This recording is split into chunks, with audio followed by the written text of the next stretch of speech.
and welcome to Elelwyn Talks About Nothing for 20 minutes, or in this case 28 minutes and 44 seconds. In all seriousness, I hope you guys are enjoying this Advent series. I am still really sorry that I can't or wasn't able to upload these at the time that I was supposed to or I intended to. But hopefully you guys like this anyway, this little setup that I've got going. So today's December 12th video is about it's another continuation of the Super Mario series. So hopefully you guys like Super Mario, because you're going to be, if all goes as planned, seeing the rest of it. Which is good, I hope. I definitely spent a lot of time recording all these, and now I'm spending the same amount of time doing, I don't want to say play-by-play, but doing this voiceover. So hopefully you like it. So this section of the game is probably one of my favorites. It's the Forest of Illusion. And almost every level has a secret. So right now I'm doing the secret exit for the first level, and then I will do the real exit, or the normal exit, if you will. And I'll complete each level's multiple exits before I move on to the next level when I do this particular playthrough. And as you may or may not remember from the last time, my emulator, I still haven't figured out how to fix the keys from sticking. I've since figured it out, but I had finished this game in its entirety before I did. So I am playing with sticky keys, basically. And keys that I can only press like 2 buttons at once, and you're playing this game, you really have to press more than 2 buttons at once a lot of the time if you want to get the precision jumping and stuff that I like to do. So that's that. Still gonna see a lot of really stupid deaths and screw ups. But yeah, I still haven't quite figured out what I'm going to do as my next video, because I still have one more to do for today. Now don't get me wrong, I love doing these videos. It's my Christmas series, it's my favorite part of the year, but I'm used to doing them one at a time, so doing 3 a day is a bit excessive, and I will probably try next year to record a few in advance so that I don't end up having this problem. Kind of have like backup Christmas videos, if you will. So, yep, that was the correct way, or the normal way to beat this level. And if I'm not mistaken, if I remember this correctly, and I'm sorry for all the yawning, I'm recording this pretty late at night. If I'm not mistaken, I screw up like at least 5 times on this level right here, this one where I'm in the water, and normally this level is really easy. I don't know what happened. I don't know if I had like a brain malfunction, or if it's just the keys really like flustered me, but even the keys can explain how badly I did on this level, and I don't know what the deal is. So my apologies, but it'll give me lots of time to just chat with you guys about whatever I think of, really, because that's what I'm doing right now, just blabbing on about whatever I can think of. So this week has been pretty relaxing. I finished up all my schoolwork, except for one thing, but the website I need to do that one thing has been down all week, so what can you do? I'm just waiting for the website to come up. And when that comes up, I'll finish up the last of my schoolwork. PhD applications are pretty well done, as I mentioned. Or at least the parts that I can do are done.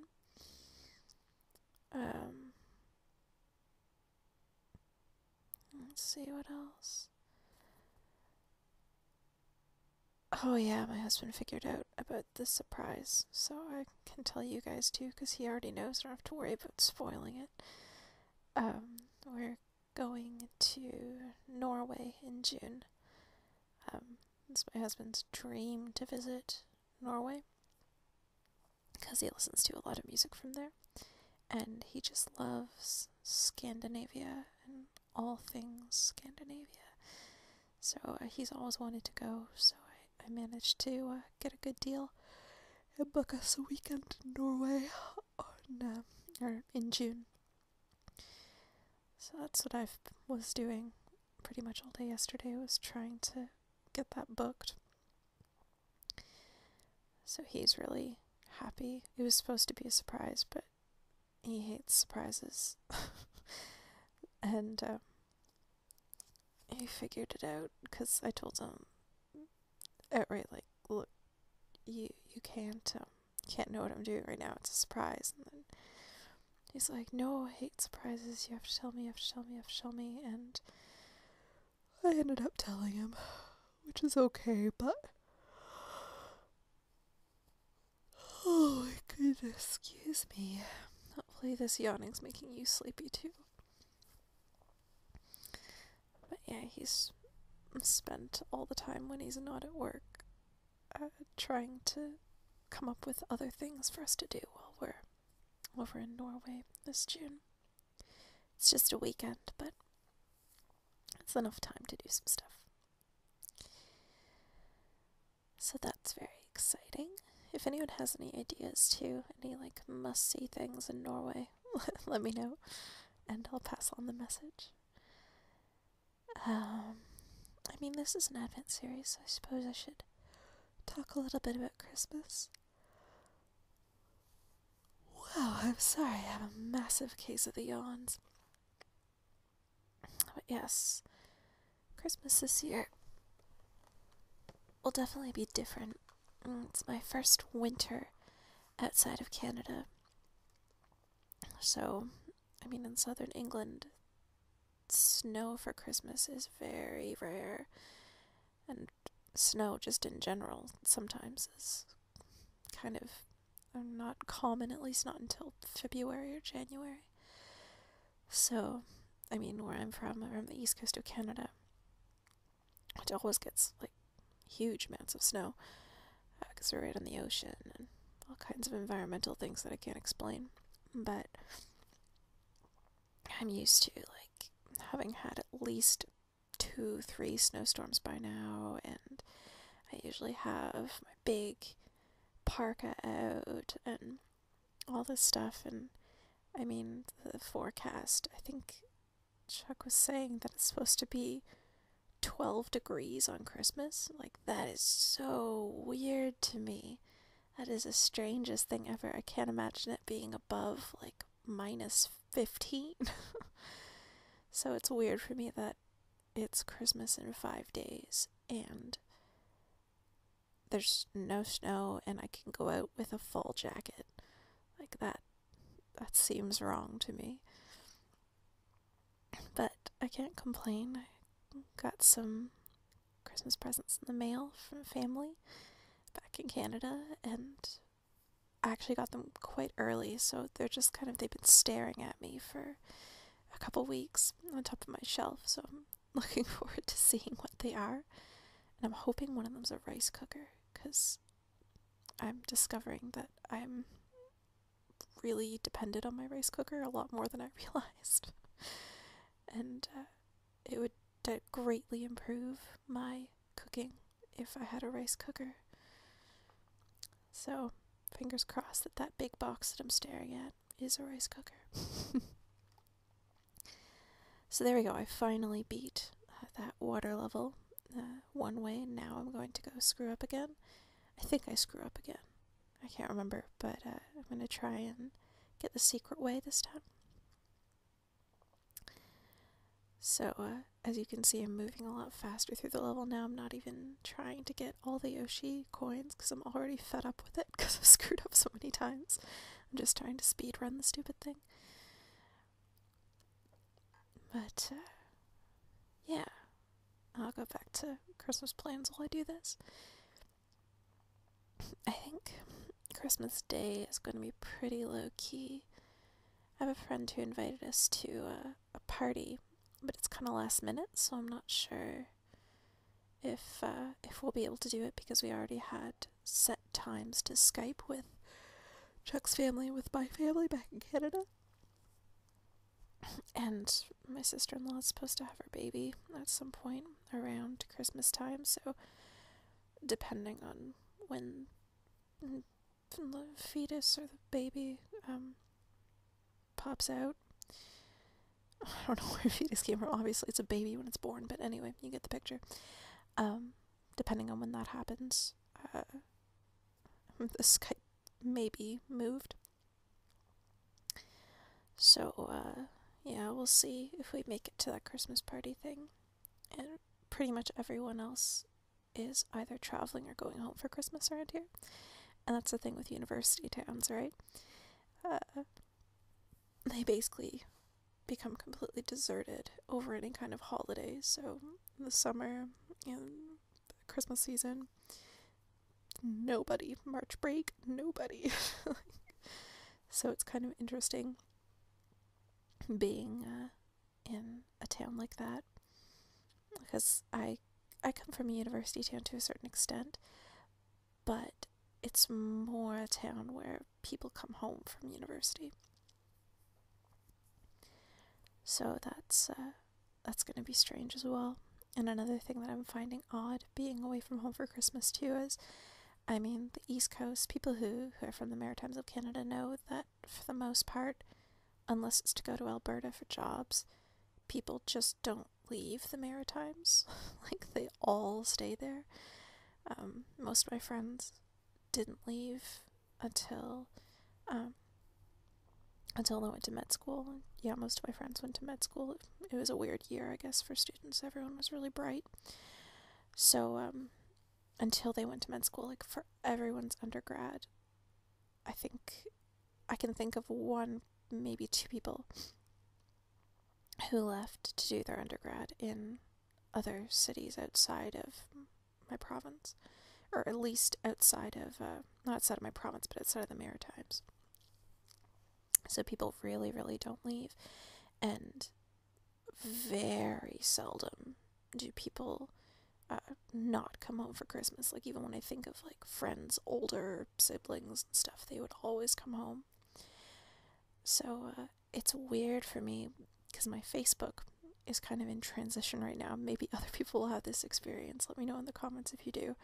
But because I've moved to a new country, half my Facebook friends are from the UK, or international students like me in the UK, and half my Facebook is all my friends from back home. So I'm getting this bizarre mixture of a bunch of people posting about their travels to, like, Istanbul and like all these random, like, European places. They're going to Germany for the Christmas fairs, I guess. I don't know exactly what they're called, but they're like the big Christmas markets. So I have half my Facebook globetrotting, and then the other half is all these scenes from this place that I've known my whole life, from my hometown, and it's all the same people and everything's the same, and it's weird to not be there for that. I wish I could give you guys a better explanation, but that's the best way I can describe it. It's just odd for me to be the only person kind of like missing from all the photos because everybody else is there. So yeah, it's interesting. It's not bad. Like, I'm describing a lot of differences, but it's not a bad different. I mean, of course, I'd like to be home to see my family and what have you, but I don't mind being away for the holidays. It's not as rough as I thought it was going to be honest. And I mean, we're Skyping on Christmas Day, and that'll be fun too. My parents think Skype is a wonder. They're in continual amazement every time we go on. They're like, oh, it's like you never left. We can just talk to you face to face. And yeah, so I don't mind being away from the holidays, or for the holidays, not from the holidays. But it is very strange coming from a place where everything stays the same and then having it suddenly be different. So it's a good experience. I think it builds character. Or as my uncle always used to say, it'll put hair on your chest. I never understood why he thought that was a good bribe to get me to do things. But he'd always say, oh, eat your mushrooms, it'll put hair on your chest. And I think it's his weird version of building character, but it always struck me as weird. Because it's like he never clued in I was female, and I didn't really want hair on my chest. But anyway, that's an aside. So here we are at the ghost house in Mario. And in retrospect, it was really dumb of me to attempt this as a small Mario. Because it's really easy to screw this up, but I guess I was feeling adventurous. Or I felt really bad about constantly, oh, that was such a bad screw up. I remember being frustrated by that. Anyway, I probably felt bad about being, having to constantly go back to the secret place to get feathers in the last episode of this. So I think I tried as best as I could to remain within the Forest of Illusion to get all my stuff that I needed. So as not to waste time going back and forth. So, yeah, I think I still make it through. I think I do this one clean, 2 runs. The first one I do the regular exit, and the second one I do the secret exit. But, yeah, this is a cool ghost house. I like it. I also love those moons. I remember when I was a little girl doing this game, I used to love finding a moon 1-up, or I think they're 2-ups. Might be 3. In any case, I loved seeing the moons, because obviously I was a Sailor Moon devotee as a child, and still am to a certain extent. But also it was just like, that was like the holy grail of Super Mario, was finding those moon ups, because they were just so rare. They only appeared in like 2 or 3 levels, so that was one of the reasons I like this ghost house so much, is because one of the exits has that moon. So yeah, this one's cool. Although I think my favorite ghost house is the which one is it? We haven't done it yet, so it must be it's either the chocolate one, which is the next world, is the chocolate world. So get excited. It's either that one or the Bowser Land one, but I think it's the chocolate one that's my favorite. This one's still really cool though. And as I said, I like the Forest of Illusion in general. I think it's kind of awesome. I like that you can get to all the different areas using a variety of different methods. For example, between the first level and the ghost house, you can get to the ghost house from the first level by either completing the secret exit of the first level, or you can complete the ghost house backwards, and that will also take you to the first level from the ghost house. So it's kind of cool that the game lets you do that. Or not the game, but like this particular section has that. And that you can complete a level and it takes you pretty much nowhere, or it takes you to somewhere you've already been. It's kind of interesting. So I think we're getting toward the end now. We're in the home stretch. I don't know whether I just kind of got used to the sticky controls or what exactly happened. But I seem to screw up less than before after this point. So here we go. Here I'm going to try and get into a cloud, and off I go. Clouds were also a big highlight of this game. I always enjoyed going in the clouds and just kind of riding around, chilling in my cloud. Of course, the clouds dissipate very quickly. I was trying not to be cheap and actually show you the game properly, or not the game, but this level properly, while still getting my cloud on, because that was a major highlight. So and I think, if I remember correctly, there's like ongoing controversy on how to pronounce the name of the creature that inhabits the clouds. I think it's more about the emphasis, on which syllable do you place emphasis.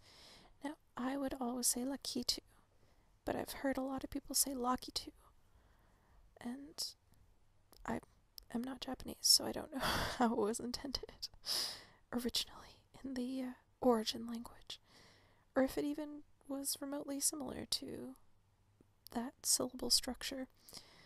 But well, let me know in the comments which emphasis or which syllable you emphasize when you say it. Do you say Lakitu or Lakitu? Let me know. I'm curious. Same thing if you say Mario versus Mario. Let me know. Yeah, we're definitely at the home stretch. Now the next level, if I'm not mistaken, I fly through it, but it's not as cheap as when I fly through other levels, because in this level it's not apparent that you can fly through it. It's more obvious to take the flying thing. So it's kind of interesting to fly through this level, because it makes it like infinitely faster, because normally that flying thing goes up and down and left and right and all over the place. So that's a neat little trick to get through that level without making any complicated jumps, without any timing. Gets you a high score because you finish it like way faster. And yeah, so that's a little nifty little trick that I wanted to show you guys. You can fly through that level. You don't have to use the little winged checkerboard thingies. So now we move on to the fortress. Now this is the fortress to get to the Forest of Illusions Star Road exit. You've probably noticed at this point that all the different world sections have a Star Road exit. And as I mentioned in the previous video, these normally serve as a convenient way to get to different locations quickly. So again, use my example from the previous one. If you find yourself without any equipment, so no flower, no feathers, nothing like that, and you're in the Forest of Illusion and you want to go back to the secret place to get outfitted, then you can take the Star Road and get there a lot faster than manually traveling level by level across the whole map. But as I also said, I tried to do this as episodically as I could. So I'm going to do the Star Road, the whole thing, in one shot, as opposed to doing it piecemeal or doing it at the very beginning. Normally I would complete the Star Road almost immediately after doing the first levels, or the first world. So I guess that would be another video in of itself to show you guys how I do that without using any of the switch palaces, but normally I finish it a lot quicker. But for you guys, I wanted to show you how you'd normally complete the game, because that's not usual to do Star Road that fast. And right here I'm showing you a really cool secret that I only relatively recently discovered myself. Not relatively recently, I say within the past like 5 years. I discovered it on the emulator. But if you're low on health and you're good at flying, this is a great way to stock up on lives. Obviously I reached 99 right there, so the last ones, there's no point, but you can see my perfectionist tendencies emerging as I get all of them, despite the fact that they give me nothing. But yeah, this is a cool trick if you can pull it off. It looks fancy. And here we are with old Reznor, which has to be one of the easiest bosses in the history of game bosses. Like, I mean, really, Reznor. I remember when I was playing this game with my husband, after doing these recordings, I lost to Reznor. I died at Reznor. I was like, man, insult to injury, guys. That's sad. But as you can see there, that was not the case. I dispatched him rather easily. And now we get to move on to the last part of this video, which is the Forest of Illusion castle owned by Roy. Now this one, I'm trying to remember. Oh yes, this one you can also fly through. It's really, really hard though. And since I flew through one of the other levels, I decided to do this just normally. And also flying through usually takes me like 3, 4, 5 tries before I actually do it successfully. It cuts down on your time significantly, but it's really tough to pull off. Like, I have a hard time doing it, and I've been playing this game a long time.